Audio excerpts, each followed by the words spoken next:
Hey guys, Dimension Master Studios here, how y'all doing? So I'm sure as you guys know, when it comes to Ninjago, we have gotten a wide variety of ninja allies over the events of the show, starting all the way back during the events of Season 2 with Dareth.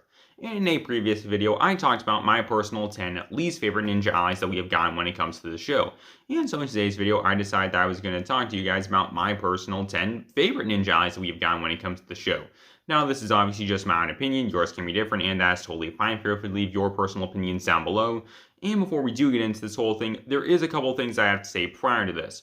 For starters, I'm not going to be counting Ronin in this whole thing, mainly just because I'm not entirely sure as to where he stands when it comes to a ninja ally, given the events of Season 14. Also, given the events of Season 14, I wasn't going to have him on this list anyway, but I still felt like I should bring that up.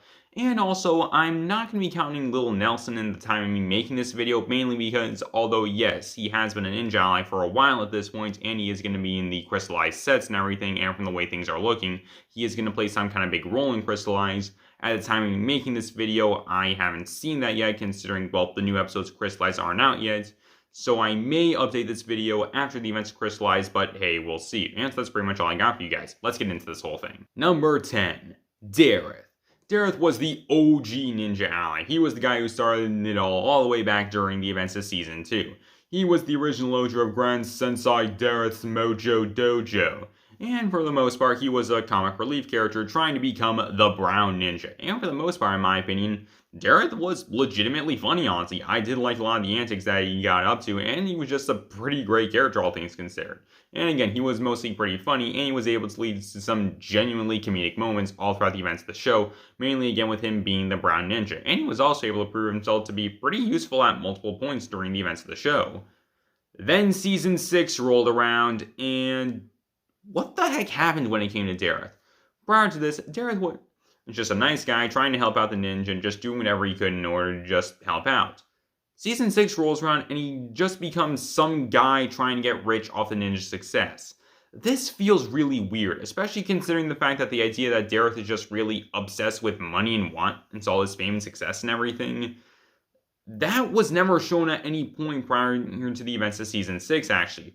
The only time Dareth ever, explicitly wanted money was during the events of Season 2 during the Ninja Ball Run. And during that episode, the reason why Dareth wanted the money in the first place was so that way he could keep the Mojo Dojo open. He wanted to keep his business, well, in business. It made sense as to why he would want money. So again, this just comes off as being really weird when it comes to Dareth, that he just became obsessed with trying to just make a whole bunch of money during the events of Season 6. And this continued all the way up until the events of Season 8, where during the events of Season 9, Dareth had a turnaround when it came to his character, and I really liked Dareth during Season 9, with him doing whatever he could in order to help out the Resistance, and it was definitely something really great to see. And I'm also glad that when it came to Dareth, it was this version of Dareth who returned during Season 15, helping out those civilians in the bus. That was definitely awesome, and it's also great to see that Dareth is definitely taking his job as the ninja's lawyer seriously, trying to help them out in any way he can. Again, that's definitely pretty great. While I wasn't the biggest fan of Dareth from Seasons 6 to 8, him being the OG ninja ally and him being a pretty funny character, in my opinion, it just made sense for him to be in the number 10 spot on this list. Number 9. Bentham.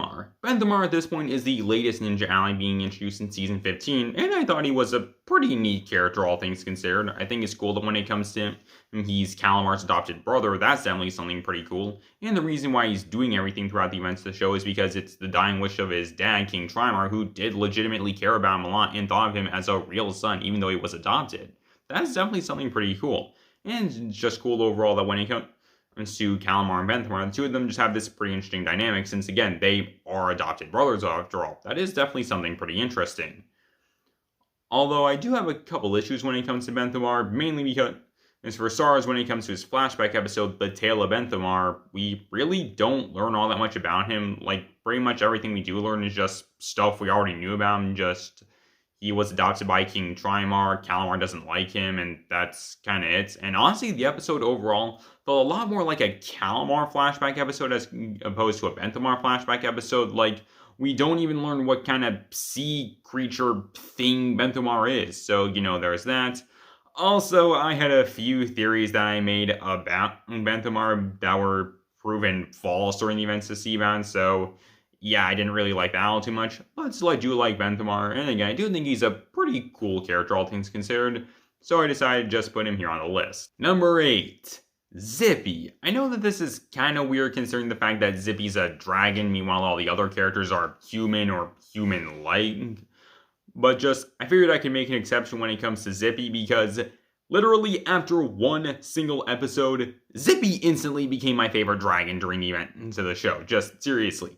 Zippy is absolutely hilarious, honestly. He was able to get the laughs out of me just so much. And I like the fact that when it comes to Zippy, they did the whole thing of like, he acts like a dog, but he isn't actually a dog. Like, in my opinion, that was definitely handled a lot better when it came to Zippy. And I definitely think it's cool that he made a cameo appearance during the event instead of season 15. That was definitely something pretty cool. Again, I know that Zippy's a dragon and not some kind of human-like creature, but hey, again, I just really like Zippy, and he's definitely my favorite dragon when it comes to the show. And in case you guys didn't know, Zippy's actually been a part of my set for a while. I mean, just seriously, he's right there, been there the whole time. So, that's definitely something cool. Number 7, Karloff. Outside of Skylar, Karloff is by far the elemental master that gets the most focus or screen time during the events of the show, and I can definitely see why. When it comes to Karloff, I like the idea that when it comes to him, he's the gentle giant archetype when it comes to a character. And that's actually one of my favorite character archetypes when it comes to media. So that's something pretty cool. And his powers of metal are definitely something pretty interesting. The idea that he just smashes his gauntlets together and he just becomes invincible for a while. That's definitely something really cool to see, honestly. Plus, I think it's neat that when it comes to Karloff, he just shows up at multiple points during the show. Other than just during the events of Tournament of Elements and Hunted, he also made a brief cameo appearance at the very end of March of the Oni, and I think it's also cool that he had a legitimately pretty funny moment during Season 7, and that was by far just one of the funniest moments from Season 7. Although that's not saying much because Season 7 is one of the worst seasons in the show in my opinion. But hey, still, Karloff was definitely great to see him back. And I do hope that we get a chance to just see him again in some kind of major role at some point in the future during the show. Number 6. Echozane. While Echozane has, yes, only made 2 appearances during the events of the show, just only making some appearances during the event instead of Skybound, I still really like Echozane. For starters, Zane is my personal favorite character when it comes to the show, so that's definitely something pretty cool. So I like the idea that there's basically just another Zane. And I also like the idea that Dr. Julian made Zane as a sort of way to have his son still with him. That's definitely something pretty cool, honestly. And I like the fact that when it comes to Echozane, although he's not as well built and put together as regular Zane is, Echozane still does whatever he can in order to just try and help out Jay and Nia during the events of Skybound. Plus, not to mention, there was like all the whole theories and speculation when it came to the events of Seasons 8 and even Season 16 that Mr. E and now Mr. F could actually be Echozane. Like, that could be something pretty cool. And I definitely think it would be pretty interesting if they were able to bring that back in some way. Especially considering the fact that during the events of Crystallize, the ninja went back to Dr. Julian's lighthouse. And just, Echozane never showed up there at any point. And I highly doubt it's the case like the ninja, well, Jay forgetting about him. Like, I have a feeling that Echozane could make a reappearance at some point during this season. That would definitely be something really cool to see, honestly, and just follow up on the initial plan with Mr. E. Just again, that would definitely be pretty cool, especially since they're bringing back a whole bunch of older villains and everything. Just seriously, the writers can do it, and I hope they do end up doing it. And just, again, yeah, Echozane, I just really like the guy a lot. Number 4, Faith. Faith, in my opinion, was honestly a breath of fresh air when it came to Ninjago characters, because in my opinion, she was the first really well done Ninjago character we had gotten in a while, honestly, during the events of the show. And by a while, I mean like from Skybound, maybe Sensei Gang during the event, instead of Day to Depart. Just seriously, Faith was absolutely amazing and was by far the best new character we had gotten when it came to the Oni trilogy. When it comes to Faith, I like the idea that when it comes to her, she's Iron Baron's top hunter, but she's been hiding her identity, and she secretly does not go along with what Iron Baron wants, actually. She doesn't really want to do all this stuff when it comes to hunting and everything, so that's definitely something pretty cool. And I also like the fact that when it came to the Heavy Metal minifigure, LEGO didn't actually spoil this. That is definitely something pretty cool, especially since LEGO is kinda infamous for spoiling stuff when it comes to Ninjago. Like, we all knew who Crux was going to be when we saw his minifigure. So, that's something. And plus, I think it's also neat that when it comes to Faith, she was our first major female ninja ally we had gotten in a while, honestly. Harumi does not count, she was the main antagonist during Season 8, and plus she was never even an ally to begin with. Again, like I said, she was a bad guy. Plus, I think it's also neat that when it comes to Faith, She's actually the one who talks to the Dragon Hunters and convinces them that Iron Baron is just a really bad person. And as they see firsthand, yeah, Iron Baron is definitely a terrible person who only cares about himself.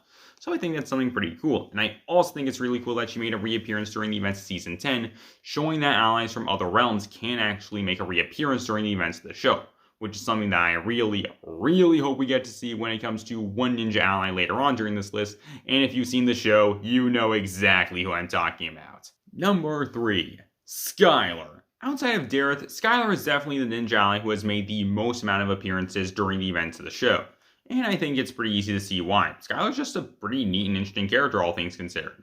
For starters, her powers are definitely something really cool considering she has the ability to replicate powers. That is definitely something pretty interesting, and we saw that on full display during the events of tournaments and slightly more later on during the events of the show.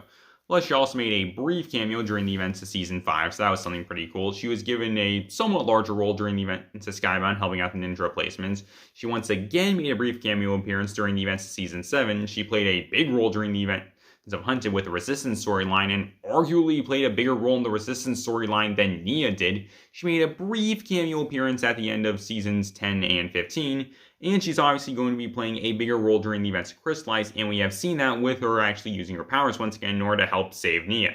And I also think it's really funny that when it comes to Crystallize, Lloyd has Skylar's number, but Kai doesn't.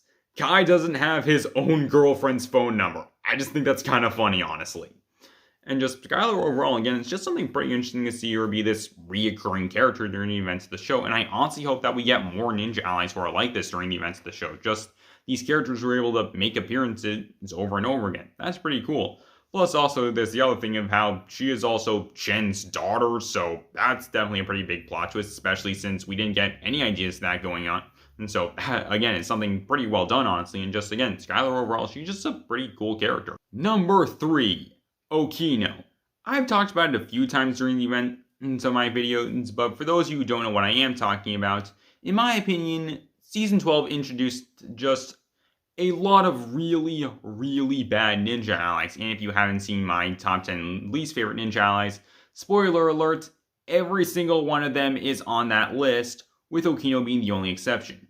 He is the one and only ninja ally who we got during the events of Season 12, who was legitimately well done, and in my opinion, it definitely shows. For starters, I really like Okino's storyline that he has of him finding out that he's a character in a video game and him coming to terms with that. That is definitely something pretty cool to see.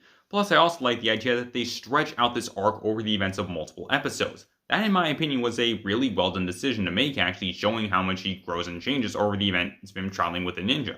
That's something pretty cool, and I think it's also neat that when it comes to Okino, at the end of his storyline, he no longer calls himself a samurai, instead he calls himself a ronin, which is a samurai without a master, showing that when it comes to Okino, he's his own master, he makes his own choices. That is definitely something pretty cool to see, honestly. And I think it's also neat that when it comes to Okino, he made a few appearances after this, mainly making some cameo appearances, but towards the end of Season 12, we get a chance to see that he did actually make his way to the real world, which is definitely something really cool to see. I do hope he ends up making some more appearances at some point during the show and even gets a chance to tell about the ninja at some point during the events of Crystallize with the Invention Wars and everything. But hey, a guy can dream, and again, when it comes to Okino, by far the best ninja ally we got during the events of Season 12, and was just honestly one of the best characters we got during the events of Season 12. Although, to be fair, Unagami is also just a really great character. Number 1, Akita. Akita easily and by far is the absolute best ninja ally we have ever gotten when it comes to the show. Hands down, no question, Akita is just in a complete and utter league of her own compared to all the other ninja allies we've gotten when it comes to the show. She is just absolutely incredible, honestly. For starters, I like the fact that when it comes to Akita, she's like one of the few ninja allies where we actually get some kind of legitimately well done backstory when it comes to her, and not only that, it is arguably, heck no, in my opinion, it is the most dark and tragic backstory of any character during the events of the show. Like, seriously, either the day of or the day after Akita got her animal form, she returned to her home village only to find everyone in the village frozen and basically dead, all because of Vex, who was originally from the Formling tribe and who was attacking his own people. Well, and he clearly didn't care about this, including Akita's own twin brother Kataru, who sacrificed himself right in front of Akita in order to give her a chance to live on. causing Akita to then live on her own in the woods for a really long time, where she ended up developing trust issues due to her limited interactions with people, that is, until she met Lloyd. Just, again, that is really dark when you look at it. Plus, when it comes to Akita, she goes through just some genuinely, really well done character development throughout the events of the show, having her overcome her trust issues by traveling with Lloyd, and at the same time, helping him overcome his own trust issues that he had, all because of Harumi. That was definitely something really great to see, and it's definitely neat to see just how Lloyd and Akita are able to help the other one out in this way. Plus, I think it's also neat that when it comes to Akita, when you look at it, Akita effectively is a main character at the same level of the ninja during the events of the Ice Chapter, and arguably plays more of a role during the Ice Chapter than most of the ninja do, actually. Like, I'd say that when it comes to Akita, she might actually be the true main protagonist of the Ice Chapter, along with Lloyd, actually. I mean, just take a look at the poster. Akita is the one who you can most prominently see on the poster for the Ice Chapter, not Lloyd. So, that's definitely something pretty cool. Plus, I think it's also neat that when it comes to Lloyd and Akita, they have just an absolutely incredible dynamic and bond throughout the events of the show, unlike any other set of characters we've ever seen during the events of the show. And you can tell that when it comes to the two of them, they genuinely really like and care about each other a lot. That is just something really great to see, honestly. And again, it's just really great to see Akita just help Lloyd heal after just all the pain and suffering he's gone through during the events of the show. Akita was there and she was able to help him out in just this really nice way by actually caring about him a lot, unlike Harumi, who didn't. And so just, again, yeah, when it comes to Akita, she's just really great, and she has just a lot of really great moments during the events of the Ice Chapter, mainly her finding her animal form, which in my opinion is just one of the absolute best moments we have ever gotten when it comes to the show, and her and Lloyd's goodbye, where she gives Lloyd a kiss on the cheek, showing just how much she really cares about him. And you can tell that, again, when it comes to Lloyd, he also has the exact same feelings for her. The two of them do love each other. That's just something absolutely amazing. And in my opinion, when it comes to Lloyd and Akita, the two of them are easily just the best ship in the entirety of the show, without question. And all seriousness, I have to say, when it comes to Akita, she is by far my favorite female character we have gotten when it comes to the show. She is just absolutely incredible. And also when it comes to Akita, she is the one and only non-ninja or villain to ever be in my personal top 10 favorite characters list. Like, again, no other ninja ally is in that list. And when it comes to Akita, she's also easily and by far my absolute favorite post-movie character we have gotten. And just one last thing that I really like when it comes to Akita, it's able to show just how great the Wild era of the show is, because it's able to get more just more depth and interest to the ninja allies, actually. Like, during the events of Will Film, we never really got that. Like, the other ninja allies, they were just kind of there. But when it came into the Wild Brain era of the show, starting off with Akita, we were able to get these more well-done and well-written ninja allies. And Akita was the star of that whole thing. And in my opinion, the ninja allies past this, they've definitely been good. And just when it comes to ninja allies overall, they definitely have been great overall. But none of them can even come close to how amazing Akita is. And that's pretty much all I got for you guys. So tell me down below, what do you guys think? Who are your guys' 10 favorite ninja allies that we have gotten when it comes to the show? Again, tell me down below, and I hope you guys enjoy. Later, guys, this is Dimension Master Studios, signing off.